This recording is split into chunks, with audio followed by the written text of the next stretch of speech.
నమస్తే welcome to our channel నేను మీ సిరి ఈ నెల 17వ తారీఖున జరిగే చిలకలూరిపేట సభలో చంద్రబాబు నాయుడు గారు పవన్ కళ్యాణ్ గారు మోదీ గారు అయితే ఒకే వేదిక మీద కనబడబోతున్నారు అయితే ఈ సభ గురించి ఢిల్లీ నుంచి పర్యవేక్షణ చేస్తున్నారు ఈ అంశాన్ని మనకు వివరించడానికి మనతో పాటు ఉన్నారు ప్రముఖ senior journalist political analyst CS Rao గారు నమస్కారం సార్ నమస్తే సార్ ఈ నెల 17న చిలకలూరిపేటలో భారీ సభ జరగబోతుంది ఏంటంటే ఈ కూటమికి సంబంధించి బీజేపీ జనసేన టీడీపీ పార్టీకి సంబంధించి ముగ్గురు నేతలు ఒకే సభ మీద కనబడబోతున్నారు దానికి పర్యవేక్షణ ఢిల్లీ నుంచి జరుగుతుందని చెప్పి మనకు వార్తలు వస్తున్నాయి సో ఇది ఎలా చూడాలి సార్ సో ఒకటేంటంటే చిలకలూరిపేటలో జరిగేటువంటి సభ అనేది మూడు పార్టీకి సంబంధించి పొత్తు అనౌన్స్ అయిన తర్వాత జరుగుతున్నటువంటి మొట్టమొదటి సభ ఆ సభను ఖచ్చితంగా విజయవంతం చేయాలి అనేటువంటి పట్టుదలతోటి తెలుగుదేశం పార్టీ జనసేన రెండు ఉన్నాయి ఆ సభకి ప్రత్యేకించి నరేంద్ర మోడీ వస్తున్నారు ప్రధానమంత్రి నరేంద్ర మోడీ అంటే ఆ హోదాలో సెక్యూరిటీ కూడా కల్పించాలి సో సెక్యూరిటీ కల్పించాలంటే ముందుగానే అక్కడికి వచ్చేసి ట్రయల్స్ చేయటం కానీ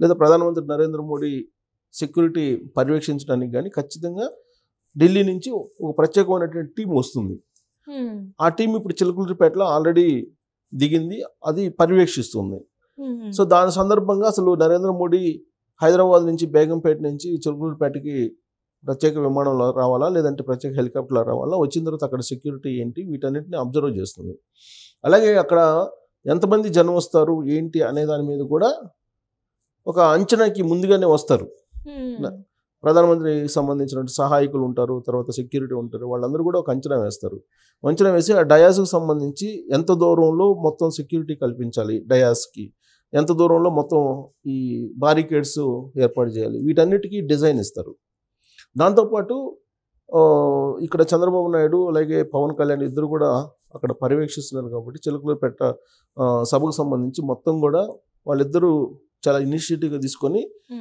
నరేంద్ర మోడీ వస్తున్నారు కాబట్టి మొట్టమొదటి సభ కూడా కాబట్టి ఖచ్చితంగా మేదరమెట్లో ఇటీవల జరిగినటువంటి సిద్ధం సభ కన్నా మించినటువంటి విధంగా చేయాలి ఆ సభను సక్సెస్ చేయాలి అనేటువంటి ఒక పట్టుదలతోటి ఉన్నారు అందుకే టెలికాన్ఫరెన్స్ పెడుతున్నారు ప్రతిరోజు చంద్రబాబు నాయుడు అలాగే పవన్ కళ్యాణ్ కూడా పెడుతూ ఉన్నారు జన సైనికులతో మాట్లాడుతూ ఉన్నారు ఇంకొక వైపు తెలుగుదేశం పార్టీ శ్రేణులతోటి చంద్రబాబు నాయుడు మాట్లాడుతూ ఉన్నారు సో భారీగా తరలి రావాలని చెప్పి పిలుపునిస్తూ ఉన్నారు ఆయా పార్టీకి సంబంధించినటువంటి ఇన్ఛార్జీలు ఎవరైతే ఉన్నారో వాళ్ళకి చెప్తూ ఉన్నారు ఇప్పుడు రెండో లిస్టు కూడా ఆల్రెడీ ప్రకటించేసాడు చంద్రబాబు నాయుడు రెండో లిస్టు కూడా సో 25 మందితోటి రెండో లిస్టు కూడా ప్రకటించడం జరిగింది ఫస్ట్ లిస్టులో 94 మందిని ప్రకటించారు ఇంకా 57 మిగిలి ఉన్నాయి 57లో 25 ప్రకటించేశారు మిగతా కూడా ప్రకటించేటువంటి అవకాశం ఉంది ఇవన్నీ చేస్తూనే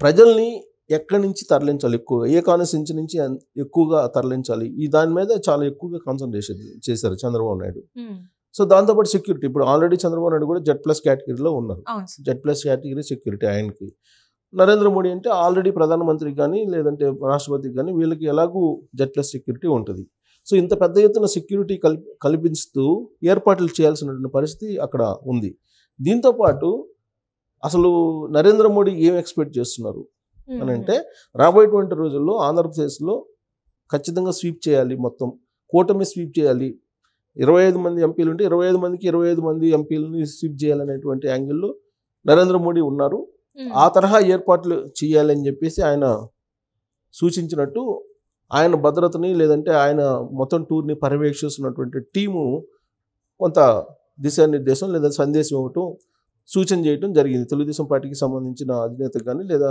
పవన్ కళ్యాణ్కి కానీ సో అందుకని దాన్ని ప్రతిష్టాత్మకంగా తీసుకున్నారు సో ఢిల్లీ నుంచి మొత్తం పర్యవేక్షిస్తున్నారు దీన్ని ఈ సభను చిలకలూరిపేట సభని ఢిల్లీ నుంచి పర్యవేక్షిస్తూ ఉన్నారు కానీ కారణం ఏంటంటే ఇప్పటి వరకు కూడా బీజేపీ జనసేన తెలుగుదేశం పార్టీ కలిసి పనిచేయాలి ఇటీవల కాలంలో గత 2019 నుంచి సో 2019 నుంచి ఈ పార్టీలు వేరువేరుగా పనిచేస్తూ వచ్చాయి క్యాడర్ కూడా వేరువేరుగా పనిచేస్తూ ఉంది ప్లస్ నరేంద్ర మోడీ అంటే ఒక రకమైనటువంటి వ్యతిరేక భావం ఆంధ్రప్రదేశ్ ప్రజల్లో ఉంది అక్కడ అమరావతిని నిర్మించలేదు రాజధాని విషయంలో జోక్యం చేసుకోలేదు తర్వాత జగన్మోహన్ రెడ్డిని ప్రోత్సహిస్తున్నారు జగన్మోహన్ రెడ్డి తోటి కలిసి ఆయనకు అండగా ఉన్నారు నరేంద్ర మోడీ అందుకే రాష్ట్రంలో ప్రజా వ్యతిరేక పాలన కొనసాగుతుంది అయినప్పటికీ కూడా అడ్డుకునే ప్రయత్నం సెంట్రల్ గవర్నమెంట్ చేయలేదు రాష్ట్రాన్ని విభజించిన తర్వాత విభజన హామీలు అనేక ఉన్నాయి వాటిని నెరవేర్చలేదు మోడీ ప్లస్ చంద్రబాబు నాయుడు అరెస్ట్ ఆయన జైల్లో పెట్టినటువంటి సందర్భంగా బీజేపీ ఏ విధంగా వ్యవహరించింది ఇవన్నీ కూడా ఆంధ్రప్రదేశ్ ప్రజలకి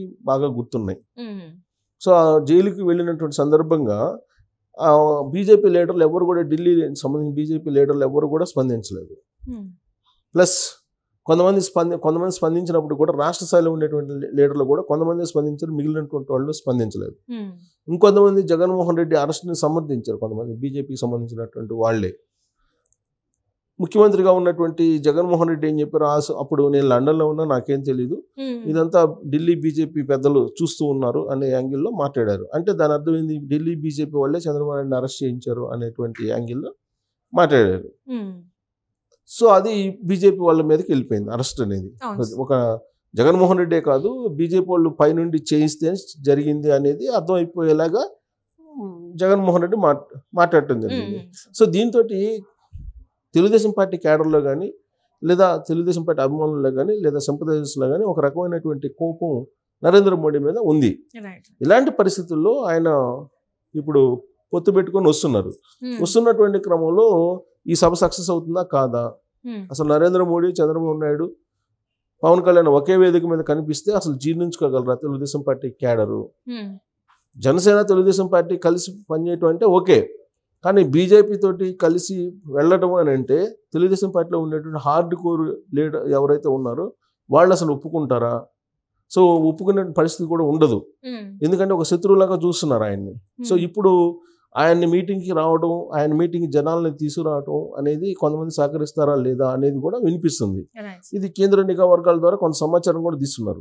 సో దీంతో ఇప్పుడు కేంద్రం నుంచి కూడా, ఢిల్లీ నుంచి కూడా ఈ సభను పర్యవేక్షిస్తుంది. సో అనుకున్న రీతిలో ఇది సక్సెస్ అవుతుందా కాదా, సక్సెస్ అయ్యేలా ఎలా చేయాలి అనే దాని మీద గైడెన్స్ కూడా ఇస్తూ ఉన్నారు. అందుకే చంద్రబాబు నాయుడు తోటి కూడా వ్యక్తిగతమైనటువంటి సిబ్బంది, నరేంద్ర మోడీ సిబ్బంది అంటే పిఎంఓ ఆఫీసు, ప్రధానమంత్రి కార్యాలయం ఎప్పుడు కూడా ఆయన టూర్ని పర్యవేక్షిస్తూ ఉంటుంది, నరేంద్ర మోడీ టూర్ని. అలాగే ఆ ఏర్పాట్లు కూడా పర్యవేక్షిస్తుంది. పోయేటువంటి సభ ఏంటి, షెడ్యూల్ ఏ టైంలో వస్తారు, షెడ్యూల్ ఫిక్స్ చేయటం, ఎవ్రీథింగ్ ప్రధానమంత్రి కార్యాలయమే చూస్తుంటుంది. నరేంద్ర మోడీ డైరెక్ట్గా చంద్రబాబు నాయుడు తోటి మాట్లాడకపోయినప్పటికీ కూడా ప్రధానమంత్రి కార్యాలయం ఎప్పటికప్పుడు టచ్లో ఉంటుంది. అంటే దాని అర్థం ఏంటంటే ప్రధానమంత్రి తోటి చంద్రబాబు నాయుడు టచ్లో ఉన్నట్టే, చంద్రబాబు నాయుడు ప్రధానమంత్రి టచ్లో ఉన్నట్టే భావించాలి. సో కాబట్టి ఢిల్లీ నుంచి టోటల్గా పర్యవేక్షిస్తున్నటువంటి క్రమంలో ఇది ఒక ఛాలెంజ్, ఈ సభ అనేది ఒక పెద్ద ఛాలెంజ్. సో అందుకే ట్రయల్స్ చేశారు నిన్న. ప్రత్యేకమైనటువంటి ఒకవేళ విమానాలు వస్తే అక్కడ ఎమర్జెన్సీ ల్యాండింగ్ ఎలా ఉంది ఏంటి ఇవన్నీ కూడా పర్యవేక్షించి అక్కడ నిన్న భూమి పూజ కూడా చేశారు. భూమి పూజ చేసి లోకేష్ మొత్తం అక్కడ ఏర్పాట్లన్నింటినీ పకడ్బందీగా చేస్తూ ఉన్నారు. ఏర్పాట్లే కాదు, ఏర్పాట్లతో పాటు నీకు అసలు ఏం చెప్పాలి, నరేంద్ర మోడీ ఆ సభకు వచ్చి ఏం చెప్పాలి, ఏం చెప్తే కన్విన్స్ అవుతారు ఆంధ్రప్రదేశ్ ప్రజలు. అంటే ఇప్పుడు ఈ సభలో ఇప్పటివరకు మనం ఈ ముగ్గురు కలిసి ఎప్పుడు సభలో చేయలేదు సార్, కానీ ఈ సభలో ఇప్పుడు మరి వాళ్ళ ముగ్గురు కలిపి మేనిఫెస్టో రిలీజ్ చేసే అవకాశం ఉందంటారా సార్? మేనిఫెస్టో అయితే రెడీ చేశారు కానీ బట్ ఆ సభలో అనౌన్స్ చేయకపోవచ్చు, అనౌన్స్ చేసే అవకాశం లేదు. ఎందుకంటే బీజేపీ మేనిఫెస్టో ఒకటి ఉంటుంది, జనసేనది ఒకటి ఉంటుంది, తెలుగుదేశం ఒకటి ఉంటుంది. ఈ మూడు కలిపి చేయాలి. ఈ మూడు కలిపి చేయాలంటే కొంత టైం తీసుకున్నట్టు అవకాశం ఉంది. దానికన్నా కూడా రాష్ట్ర ప్రయోజనాలని ప్రత్యేకించి ఫోకస్ చేసే అవకాశం ఉంది. సో చంద్రబాబు నాయుడు టెలికాన్ఫరెన్స్లో కూడా తెలుగుదేశం పార్టీ క్యాడర్ చెప్పడం ఏంటంటే రాష్ట్ర ప్రయోజనాల దృష్ట్యాన్ని ఈ పొత్తు అనేది చెప్తున్నారు. సో రాబోయేటువంటి ఎన్నికలు జగన్ వర్సెస్ జనం, అంటే రాష్ట్రం వర్సెస్ జగన్ అలా జరుగుతుంది. రాష్ట్ర ప్రయోజనాలు వర్సెస్ జగన్ ప్రయోజనాలు అనేటువంటి యాంగిల్లో ఎలక్షన్లు జరగబోతున్నాయి. కాబట్టి అందుకే మేము పొత్తు పెట్టుకున్నాము, ఇచ్చిపుచ్చుకునేటువంటి దూరంలో వెళ్ళాము, కాంప్రమైజ్ అయ్యాము. మీరు అర్థం చేసుకోండి, రాష్ట్ర ప్రయోజనాలు మనకి ఇంపార్టెంట్, జగన్మోహన్ రెడ్డి అన్నది అధికారంలో ఉండకూడదు. సో కాబట్టి మనం నరేంద్ర మోడీ వస్తున్నటువంటి ఈ సభను సక్సెస్ చేయాలనేది ఒక దిశానిర్దేశం చేశారు. సో కాబట్టి ప్రైమరీగా ఏంటంటే ఈ స్లోగన్ తీసుకెళ్లే అవకాశం ఉంది. ఆ తర్వాత మేనిఫెస్టోని ప్రకటించి ఇంకా సభలు చాలా జరిగే అవకాశం ఉంది.